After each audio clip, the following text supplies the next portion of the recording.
This is the house where Claudinia Blanchard was found stabbed to death. It set off a roller coaster story. What would drive Gypsy to want to plan the murder of her own mother? 2103 West Volunteer Way, Springfield, Missouri. Absolutely. I look at things in hindsight, and I realized that there were other options besides murder, but I was so sheltered that I couldn't see them at the time. Was Dee Dee a good mother?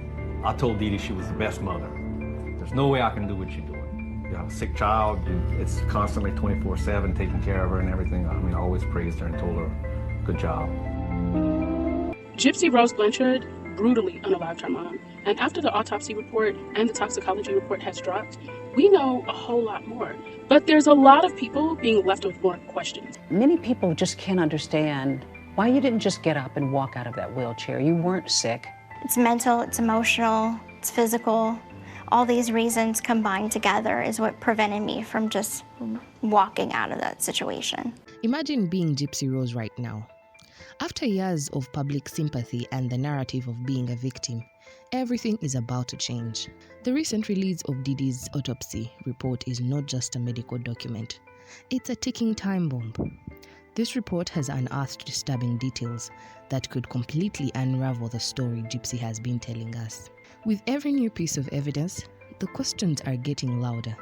Did Gypsy play a much bigger role in her mother's death than we've been led to believe? And if so, could this evidence lead her back to a courtroom, or even worse, back to prison? The autopsy report of Dee Dee Blanchard is a stark clinical document, but what it reveals is nothing short of horrifying.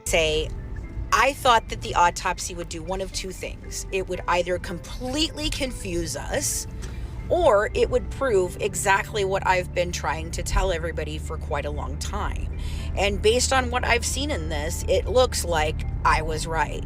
So the first thing, the wounds go from left to right, which indicates a right-handed jabber because of the way that is done. Back to front, right to left, or left to right. So that's how we have that.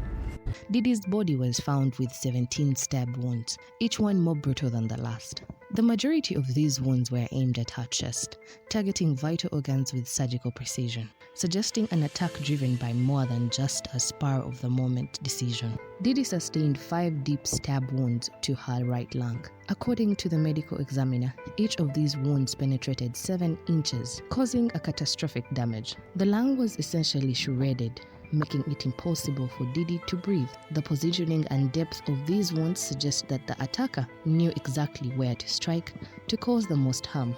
The left lung wasn't spared either. With 2 additional stab wounds, these wounds further compromised her ability to breathe, ensuring that she would not survive the attack. One of the most devastating wounds was the stab that pierced Dee Dee's heart. The blade went through the pericardium, the sac that surrounds the heart, and into the heart muscle itself. This wound alone would have caused rapid blood loss and almost immediate death. The force required to penetrate the pericardium and the heart itself suggests a deliberate and calculated act, not a crime of passion.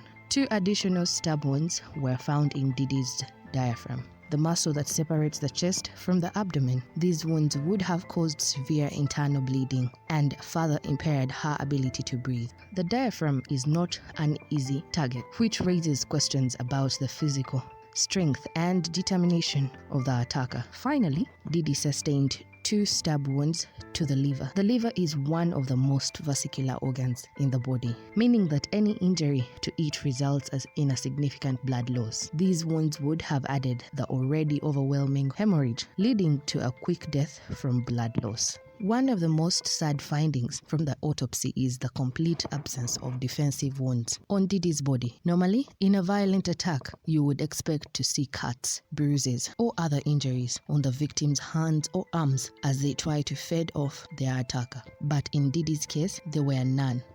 This lack of defensive wounds suggests that Didi was either incapacitated before the attack began or completely taken by surprise. Could it be that she trusted her attacker, or was she somehow rendered helpless before the first blow was struck? The toxicology report provides another piece of the puzzle, and it's one that doesn't fit the Gypsy narrative. Despite Gypsy's claim that her mother was heavily medicated at the time of the attack, the toxicology report shows no drugs, alcohol, or any other substances in Didi's system. This means that Didi was fully conscious and aware when she was attacked. The report also revealed that Didi had recently eaten. It has, as there was undigested food in her stomach, but there were no traces of the medications that Didi supposedly relied on daily. This raises a chilling possibility. Was Gypsy involved in making sure her mother didn't take her medications that night, ensuring that Didi would be vulnerable when the time came? And so I became very numb to Plan B. And I talked to Nick. He had me talk to Victor, who initially was the one that was going to do the murder. And he was like, ask Victor, please. And I said, Victor, will you please come kill my mother for me, because I can't do it myself. The autopsy also provides details about the position in which Didi's body was found. She was lying on her back with her arms at her sides, in a position that suggests that she was either asleep or otherwise incapacitated when the attack began. The orderly state of the bed and the room suggest that there was no struggle, no last-minute attempt to escape. This is consistent with the lack of defensive wounds and further supports the theory that Didi was completely caught off guard. But if Didi wasn't expecting an attack, who did she think was with her in those final moments? And then when she went to sleep, I guess I hurt her feelings or something. And she said, I'm starting to feel more relaxed. Don't hurt me. The last word she said to me was, don't hurt me. The crime scene photos are a grim but essential piece of the puzzle. They provide a visual confirmation of the horrors detailed in the autopsy report, and they add context that words alone cannot convey. When investigators arrived at the scene, they found Didi's body lying on the bed, surrounded by blood. The photos show the deep red stains soaking into the mattress and sheets, with trails of blood leading to the bathroom where Didi's body was eventually discovered. The room itself is eerily undisturbed, with no signs of a struggle. This aligns with the autopsy findings. Didi didn't fight back. But why? Was she drugged? Was she asleep? Or did she trust the person who was about to end her life? The crime scene photos also reveal the weapons used in the attack. 2 knives were found near the bed, both bloodied and discarded as if they were no longer needed. The blades were not particularly sharp, but they were sufficient to inflict the deep, fatal wounds described in the autopsy. The positioning of the knives, the blood spatter patterns, and the lack of other weapons raise questions about how the attack was carried out. If Gypsy was involved, as some evidence suggests, how did she manage to wield these weapons with such deadly accuracy? The blood patterns in the room are telling. The majority of the blood was concentrated on the bed, with some trailing off towards the bathroom, and lack of blood elsewhere in the room suggests that Didi was attacked while she was in the bed and did not move much after the stabbing began. This is consistent with the lack of defensive wounds and the orderly state of the room.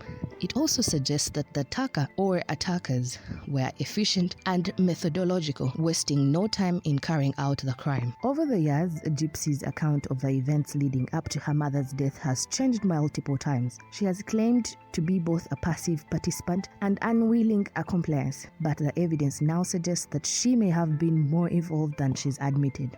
I believe on the autopsy report, it states there were about 17 jabs, and Nicholas Godejohn only confesses to 4 and 1 other. Do you know how many times you stabbed her? 4. You stabbed her 4? Yeah, 4 times. Okay. The 4th one, I felt it go into, I think it might have been her lungs. Oh. You only stabbed her 4 times? Are you sure about that?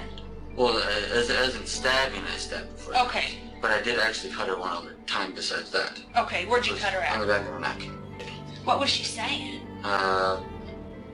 First she said help, and then she didn't recognize who I was. And she said, who are you? And then she called up for Gypsy, but Gypsy didn't do anything. Okay. So when we come to think about Dee Dee's last words to Gypsy, I think it may have gone something more like this. And he said, "Get your effing ass in the bathroom now." I get down on the ground and I cover my ears and I hear her wake up and I hear screaming and banging. It stopped for a moment and that's when I hear her calling my name. And she's like, "Gypsy, help me. Don't hurt me. Like, Gypsy, help me.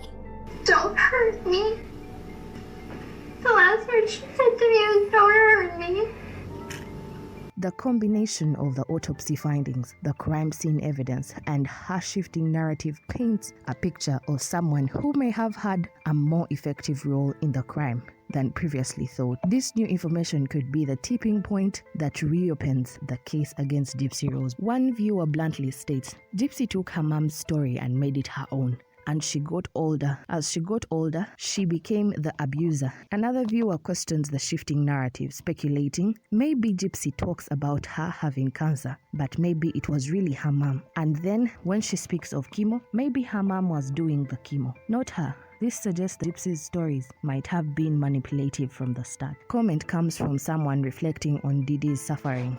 "I am upset for Dee Dee. I could cry for her. Plunging a knife 7 inches deep into her organs. No wonder she didn't fight back. Just one of those wounds would have been fatal. She must have been in immense pain." The release of the autopsy report has set the stage for a new chapter in her story, one that might not end in her favor. As viewers, we must stay vigilant, questioning everything we have thought we knew and keeping an eye on the unfolding drama. Will Gypsy face justice once more, or will she manage to escape the shadow of her past? Only time will tell.